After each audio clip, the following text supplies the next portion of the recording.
ओम श्री गणेशाय नमः। हर हर महादेव। राधे राधे। हरे कृष्णा। प्रिय श्रोताओं, अब मैं आपको सुनाती हूँ भाद्रपद मास का 20वां और 21वां अध्याय, जिसमें धर्म, भक्ति और व्रत की महिमा का अद्भुत रहस्य प्रकट होता है।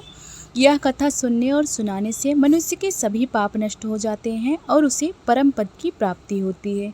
शिष्य कहते हैं, गुरुदेव कृपया करके बताइए कि भाद्रपद मास में विशेष रूप से कौन सा व्रत, कौन सा दान और कौन सा अनुष्ठान करने से मनुष्य को मोक्ष मिलता है। ऋषि कहते हैं, वत्स, बहुत अच्छा प्रश्न किया तुमने। भाद्रपद मास का महात्म्य अद्भुत है। इस मास में जो भी उपवास, दान और विशेषकर श्री विष्णु का पूजन करता है, वह समस्त लोकों का आनंद भोगकर अंत में विष्णु लोक को प्राप्त करता है। शिष्य कहते हैं, गुरुदेव क्या इस मास की कोई कथा है जिससे हम प्रेरणा पा सकें? ऋषि ने कहा, हाँ वत्स, एक कथा है जो अत्यंत पावन और कल्याणकारी है। ध्यानपूर्वक सुनो। प्राचीन काल में एक नगर था। वहाँ एक साधु प्रवृत्ति का ब्राह्मण रहता था। वह वेद शास्त्रों में निपुण, सत्यप्रिय और दानशील था, किंतु जीवन में अनेक कठिनाइयों से घिरा था। ब्राह्मण ने कहा, हे नाथ, मैं दिन रात वेद का अध्ययन करता हूँ, यज्ञ करता हूँ, अतिथियों का सत्कार करता हूँ, फिर भी मेरा जीवन दुखों से भरा क्यों है? कहीं ना कहीं मुझसे कोई भूल तो अवश्य हुई होगी। पत्नी करुण स्वर में कहती है, स्वामी आप निराश क्यों होते हैं? हमारे पास भले ही धन ना हो, परंतु धर्म तो हमारे पास है, यही सबसे बड़ा खजाना है। ब्राह्मण गंभीर स्वर में कहते हैं, देवी तुम्हारे शब्द मेरे लिए संजीवनी है, किंतु हृदय में एक वेदना है कि मैं अपने कर्तव्यों को पूर्ण रूप से निभा नहीं पा रहा। शायद इसलिए हमें सुख की प्राप्ति नहीं होती। एक दिन उस नगर में एक महर्षि पधारे। ब्राह्मण ने उन्हें अपने घर बुलाया और यथाशक्ति अतिथि सत्कार किया। ऋषि ने कहा, वत्स, ब्राह्मण तुम्हारा हृदय अत्यंत पवित्र है, बताओ तुम क्यों उदास रहते हो? ब्राह्मण ने नतमस्तक होकर कहा, गुरुदेव मैं जीवन भर धर्म का पालन करता आया हूँ, फिर भी मेरे जीवन में सुख संपत्ति नहीं है। कृपया करके बताइए इसका कारण क्या है? ऋषि ने मधुर स्वर में कहा, वत्स, यह भाद्रपद मास का महात्म्य है। यदि तुम इस मास में विधि पूर्वक व्रत, उपवास और भगवान विष्णु की आराधना करोगे तो तुम्हारे सभी दुख दूर हो जाएंगे और जीवन आनंदमय हो जाएगा। ऋषि ने उस ब्राह्मण को भाद्रपद मास का व्रत विधान बताया। ब्राह्मण ने संकल्प लिया और उपवास करना आरंभ किया। उसी रात उसने स्वप्न में 3 देवताओं का दर्शन किया। स्वप्न में ब्रह्मा ने कहा, वत्स, हम तुम्हारी तपस्या से प्रसन्न हैं। तुमने जो कष्ट सहे हैं वे अब समाप्त होते हैं। स्वप्न में शिव ने कहा, भाद्रपद मास के व्रत से तुम्हारे जीवन के सारे पाप कटेंगे और तुम्हें असीम सुख मिलेगा। स्वप्न में विष्णु ने करुणा स्वर में कहा, वत्स, तुम मेरे प्रिय भक्त हो। भाद्रपद मास का व्रत तुम्हें न केवल इस लोक में सुख देगा बल्कि परलोक में भी मोक्ष प्रदान करेगा। ब्राह्मण ने कहा, हे देव, अद्भुत स्वप्न था। यह मैं अपने जीवन का सबसे पावन अवसर समझता हूँ। इसे अब मैं पूर्ण निष्ठा से व्रत करूँगा। ब्राह्मण ने प्रातःकाल स्नान किया, पीपल वृक्ष की पूजा की, तुलसी दल अर्पित किया और उपवास रखा। नगरवासी भी उनके साथ जुड़ गए। ग्रामवासी ने कहा, देखो देखो, ब्राह्मण देव ने कितना उत्तम व्रत आरंभ किया है, हमें भी इसमें सम्मिलित होना चाहिए। दूसरा ग्रामवासी कहता है, हाँ, भाद्रपद मास में भगवान विष्णु की पूजा करने से सारे कष्ट मिट जाते हैं।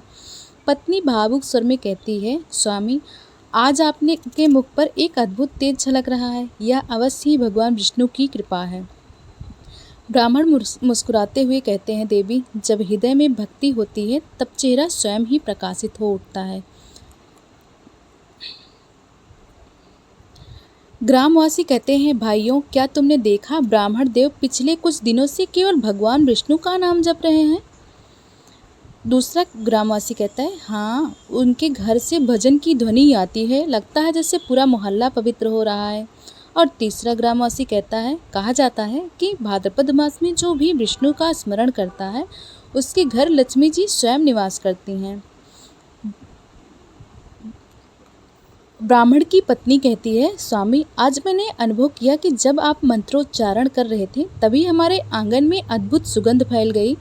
ब्राह्मण आश्चर्य से, हाँ देवी, मैंने भी अनुभव किया। यह अवश्य ही भगवान की कृपा है। भाद्रपद मास में उनका स्मरण स्वयं फलदायी होता है।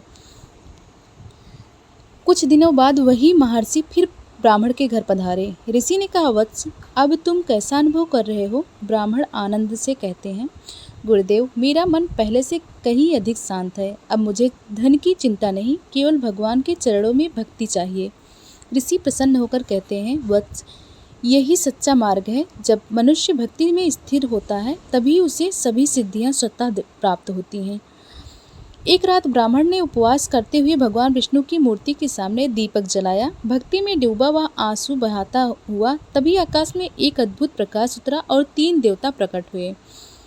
ब्रह्मा, वत्स, तुम्हारी भक्ति ने हमें यहाँ खींच लाया। तुमने जो संकल्प लिया वह संपूर्ण मानव जाति के लिए उदाहरण बनेगा।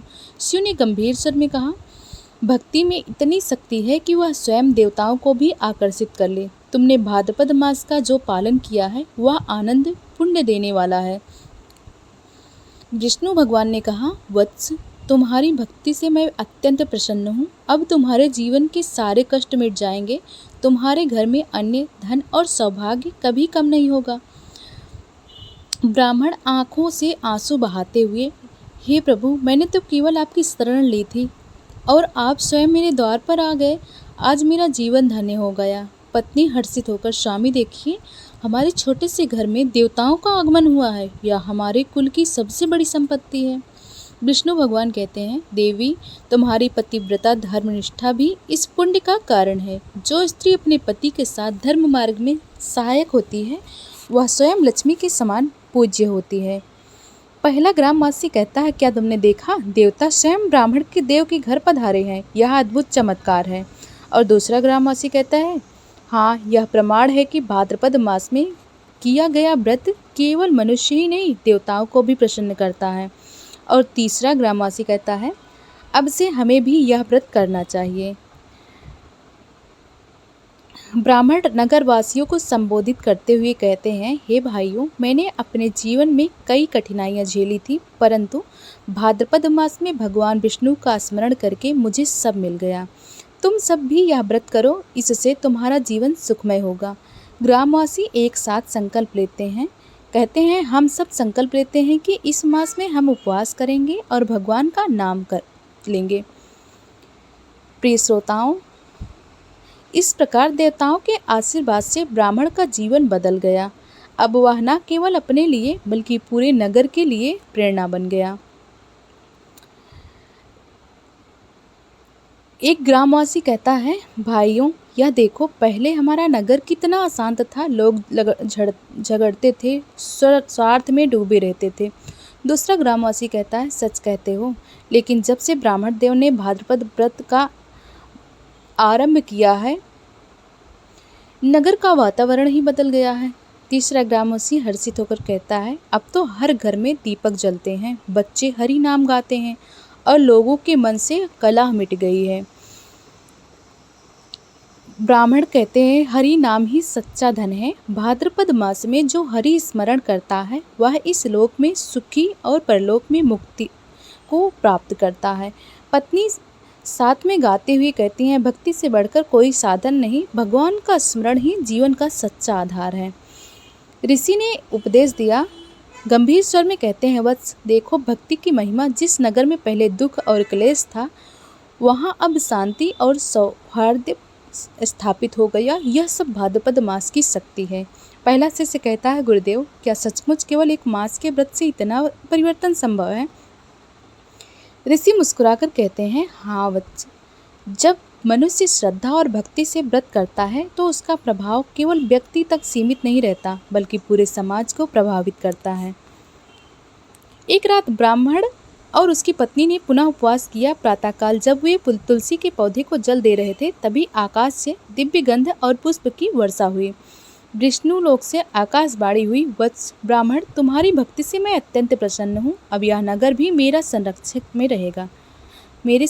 में रहेगा। शिव ने कहा, जहाँ हरि नाम गाया जाता है वहाँ स्वयं शिव भी आनंदपूर्वक निवास करते हैं। ब्रह्मा ने कहा, यह नगर अब धर्म का केंद्र बनेगा। यहाँ के लोग कल्याण के मार्ग पर चलेंगे।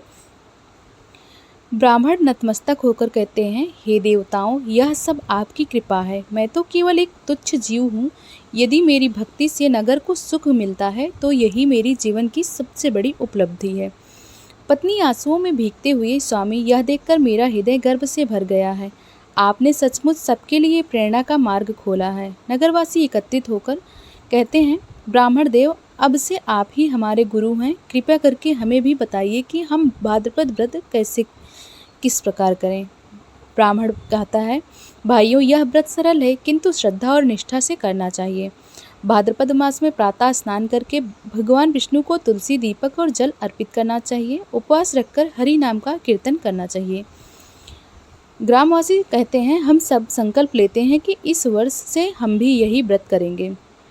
कुछ ही दिनों में पूरा नगर एक व्रत में सम्मिलित हो गया। हर घर से भजन कीर्तन की ध्वनि गूंजने लगी। मंदिरों में दीप प्रज्वलित होने लगे। लोग एक दूसरे को प्रसाद बांटते और हरि नाम का जाप करते।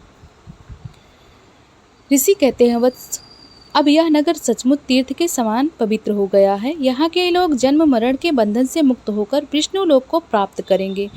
शिष्यगण कहते हैं, गुरुदेव की जय, हरि नाम की जय। प्रिय श्रोताओं, इस प्रकार भाद्रपद मास के व्रत ने न केवल एक ब्राह्मण का जीवन बदला बल्कि पूरे नगर को भक्ति और सुख का केंद्र बना दिया। यही इस मास की अद्भुत महिमा है।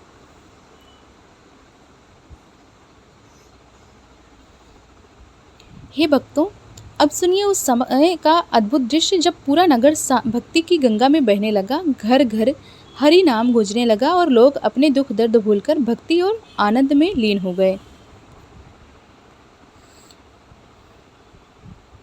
पहला ग्रामवासी कहता है, भाइयों, इस बार भाद्रपद मास में हम सब मिलकर एक बड़ा उत्सव करेंगे।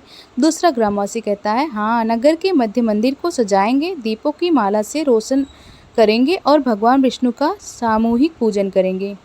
तीसरा ग्रामवासी कहता है, हम स्त्रियां मिलकर भजन गाएंगी, बच्चे नृत्य करेंगे और सभी उपवास रखकर प्रभु को प्रसन्न करेंगे। ब्राह्मण मंच पर खड़े होकर कहते हैं, हे नगरवासियों, यह अवसर केवल उत्साह का ही नहीं बल्कि आत्मशुद्धि का है। भाद्रपद मास में किया गया व्रत जीवन भर का संचित पाप नष्ट करता है। आओ सब मिलकर संकल्प करें। सभी एक साथ कहते हैं, हम संकल्प करते हैं कि इस मास में हर दिन हरि नाम जपेंगे, उपवास करेंगे और किसी को दुख नहीं देंगे। पत्नी गाते हुए कहती है, हे हरि, तुम ही पालन करता, तुम ही उद्धारक। भाद्रपद मास में तुम्हारा स्मरण ही हमारा आधार। अन्य स्त्रियां स्वर मिलाकर, हे प्रभु, हम सब तुम्हारी शरण में हैं, हमारे घर आंगन को तुम्हारे नाम से पावन कर दो। ऋषि मधुर स्वर में कहते हैं, वत्स, स्मरण रखो, भक्ति बिना जीवन अधूरा है। धन, यश और ऐश्वर्य सब क्षणभंगुर हैं, केवल हरि नाम ही शाश्वत है। शिष्य कहते हैं, गुरुदेव, यदि कोई निर्धन व्यक्ति हो और व्रत का पालन कठिन हो तो क्या वह भी लाभ प्राप्त कर सकता है? ऋषि प्रसन्न होकर कहते हैं, वत्स, इस व्रत में धन की नहीं भावना की आवश्यकता है। यदि कोई केवल तुलसी दल अर्पित कर दे तो भी भगवान उसे वही फल देते हैं जो यज्ञ और दान से मिलता है।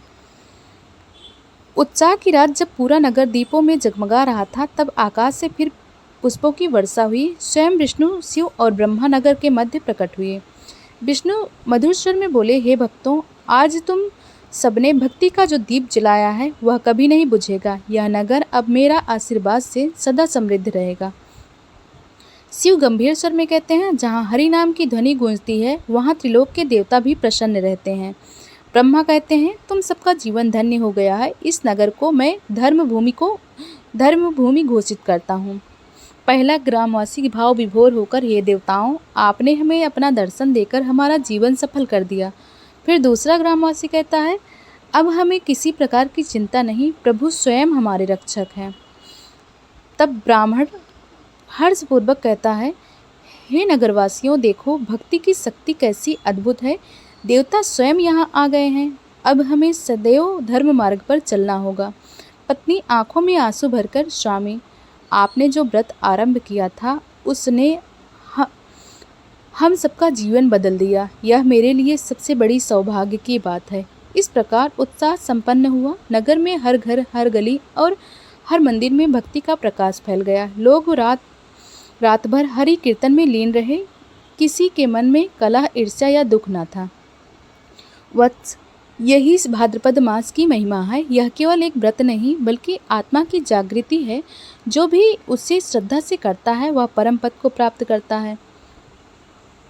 प्रिय श्रोताओं, इस प्रकार भाद्रपद व्रत ने नगर को तीर्थ भूमि बना दिया। यही इसका सच्चा महात्म्य है। प्रिय भक्तों, अगर यह कथा आपको पसंद आई हो तो वीडियो को लाइक करें, चैनल को सब्सक्राइब करें और बेल आइकन दबाना ना भूलें। जय श्री हरि, राधे राधे, हरे कृष्णा।